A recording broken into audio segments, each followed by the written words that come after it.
Assalamualaikum warahmatullahi wabarakatuh. Bertemu kembali dengan saya, Dr. Sufi. Sobat sehat, akreditasi bukan sekedar dokumen.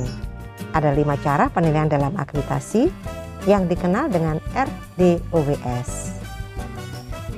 R adalah melihat regulasi, yaitu SK, pedoman, panduan, dan SPO. D adalah melihat dokumen bukti implementasi. O adalah melakukan observasi. W adalah melakukan wawancara, dan S meminta simulasi. Kelima hal tersebut yang dilakukan oleh surveyor pada saat melakukan survei di FKTP. Ini semua untuk membuktikan apakah kita sudah melakukan kerjakan yang kita tulis dan tulis yang dikerjakan. Channel YouTube Dr. Sufi dibangun untuk itu semua. Ini adalah video saya yang ke-251 yang akan membahas beberapa poin tentang pemanfaat herbal di masa pandemi. Sebelum melihat video 251 ini, saya anjurkan Sobat Sehat melihat video 123 dan video 248 sampai dengan 250. Mulai video 250 ini kita akan membahas tentang pemanfaatan herbal secara bertahap, meliputi 7 herbal ya: kunyit, temulawak, jahe, buah jambu biji, daun jambu biji, meniran, dan sambiloto. Tumbuhan obat yang dapat dimanfaatkan telah mempertimbangkan keamanan untuk dikonsumsi dan adanya dukungan data penelitian berkaitan dengan bukti aktivitas ke arah memelihara daya tahan tubuh.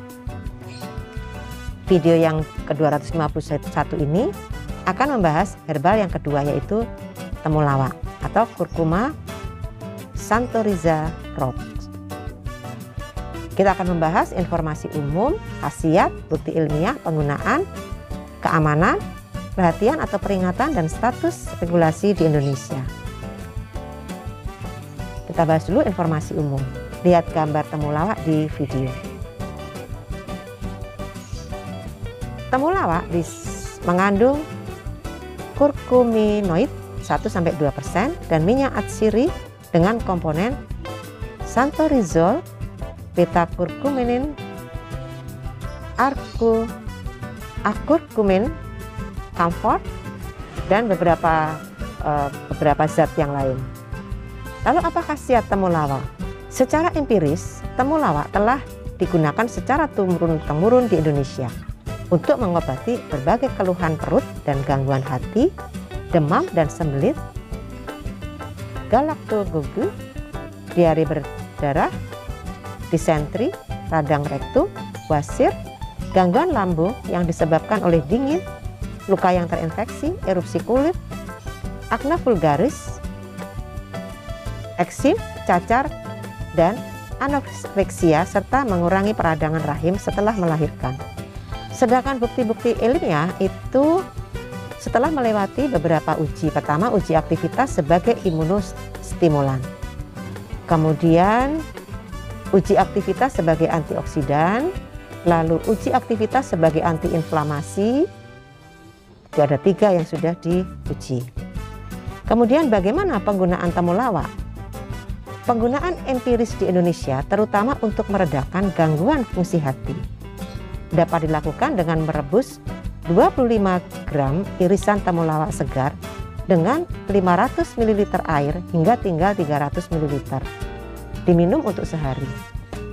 Cara lain dapat dilakukan dengan mengambil 25 gram rimpang segar, diparut, diperas, disaringi, kemudian dibagi 3 dan diminum untuk sehari.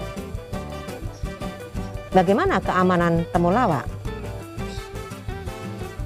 Menurut Gallen dan Kruse tahun 2014, European Medicine Agency melaporkan tidak ada efek samping serius yang dilaporkan sampai sekarang.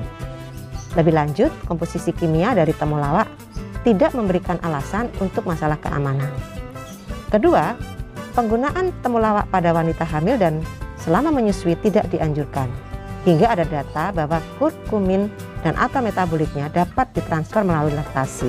3. Penggunaan pada penderita penyumbatan saluran empedu kolangitis, batu empedu atau penyakit empedu lainnya, sebaiknya berkonsultasi dengan dokter. Sedangkan peringatan dan perhatian tidak ada.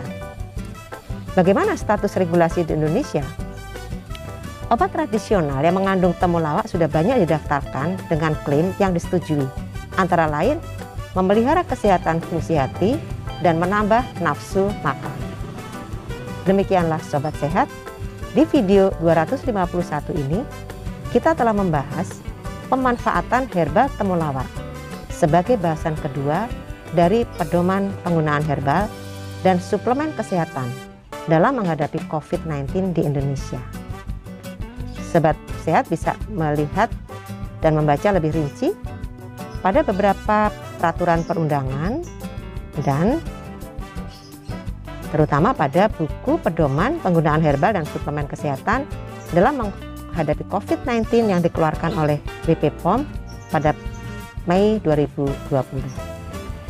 Kita akan bertemu di video 252 untuk membahas tentang pemanfaatan herbal jahe, bahasan ketiga dari buku pedoman tersebut.